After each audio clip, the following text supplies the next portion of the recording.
જો કુંડલીની અંદર સૂર્ય નબળો હોય અથવા સૂર્યનું બળ ઓછું હોય તો કયા પ્રોબ્લેમ આપે અને સૂર્યને બળવાન કરવા શું કરવું જોઈએ? જો સૂર્ય નબળો હોય તો માથું દુખવું, હૃદય રોગની બીમારી આવી, પેટને લગતી કોઈ મોટી બીમારી આવી અથવા પોતાના પિતા સાથે મતભેદ થવો, આંખના નંબર વધવા, આવા પ્રોબ્લેમો આવે. અને સૂર્યને બળવાન કરવો હોય તો શું કરવું જોઈએ?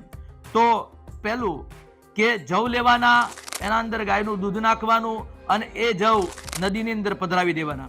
બીજું, તાંબાના સિક્કા નદીની અંદર પધરાવવાના. ત્રીજું, દરરોજ અથવા દર રવિવારે લોટની ગોળીઓ બનાવવાની અને એ માછલીને ખવડાવવાની. અને ચોથું, જે તમે સૂર્યનારાયણને અર્ઘ્ય અર્પણ કરો છો, તાંબાના કળશની અંદર જળ લેવાનો, એમાં ગોળ નાખવાનું અને સૂર્યને અર્ઘ્ય અર્પણ કરવાનો.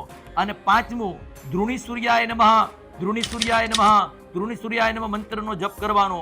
આ વસ્તુ કરવાથી આપનો સૂર્ય બળવાન બનશે અને આપ કોઈ પણ ડિસિઝન લઈ શકશો અથવા ફ્યુચરમાં આગળ વધી શકશો.